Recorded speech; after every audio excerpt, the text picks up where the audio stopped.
Welcome, everybody. I'm Liz McDonald, filling in for Judge Napolitano. Tonight, can Congressman Ron Paul, the front runner, withstand the attacks? Newt Gingrich has already attacked the congressman without naming him, suggesting that Ron Paul does not understand how dangerous the world is.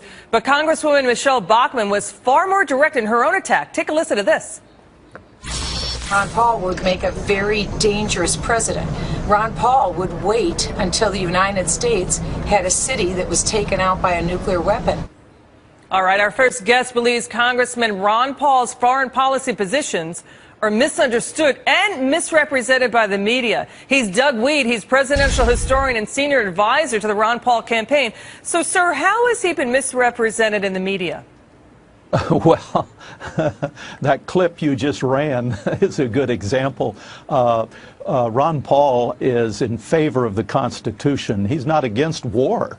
If there's a crisis, you don't let some hysterical congresswoman from Minnesota decide when we go to war and where we go to war. You take it to the U.S. Congress.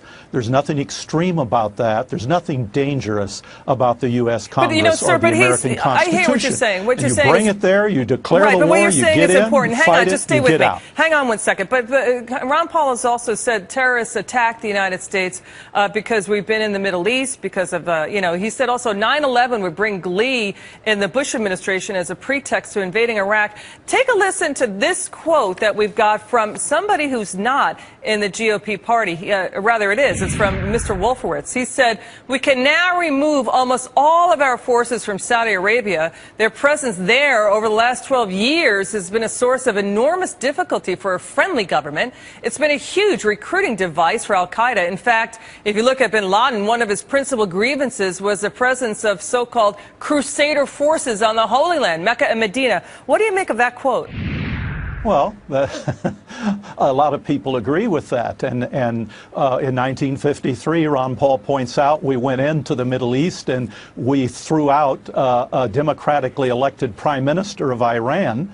And we come back 60 years later and we come with war and we say, well, we need a democracy in the Middle East. Well, what are the people supposed to think? But remember, Ron Paul voted to go after Osama bin Laden.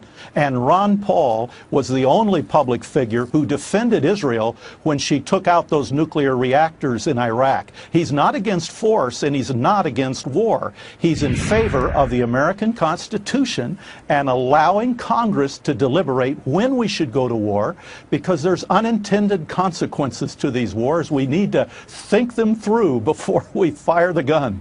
All right, so we've got a 27-year-old now running North Korea, a nuclear-armed state. We've got the Middle East, especially Egypt, still unraveling. We've got, the continued rise of Iran. How would a Ron Paul presidency handle, number one, what's going on in North Korea, and then number two, the Middle East? Well, Ron Paul believes, first of all, that we should defend our own country. A lot of troops, like troops in Japan and Germany, World War II ended 60 years ago, and those troops could come home. He believes that America is so economically vulnerable right now that it's impacting our national security. So he'd like to see us turn the economy around and not these endless wars without end.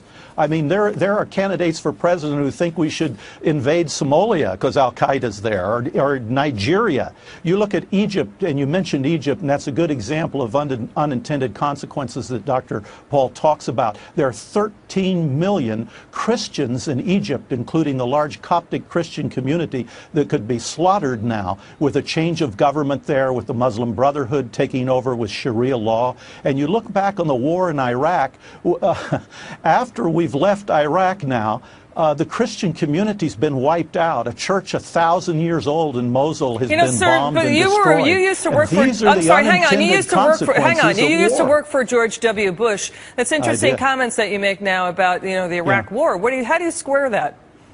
Well, I'll tell you what, I've worked in 7 presidential campaigns. I've co-authored books with presidents. I've interviewed 6 or 7 of the presidents and first ladies and 19 of their children. And I served in the White House for 1 president and advisor to 2 presidents. And I have never served anyone more incorruptible than Ron Paul. I sleep better at night because he's a principled person who believes in the Constitution. And that offends sometimes some groups, this group or the other group, but it's a wonderful document, and there's nothing extreme, there's nothing dangerous, there's nothing wrong with the U.S. Constitution. It'll work just fine. All right. And how do I square it? Well, I've changed my mind about a few things. Okay, Doug Weed with the Ron Paul campaign. So good to be with you tonight, sir. Thanks so much for your time. Thanks, Next up. Liz.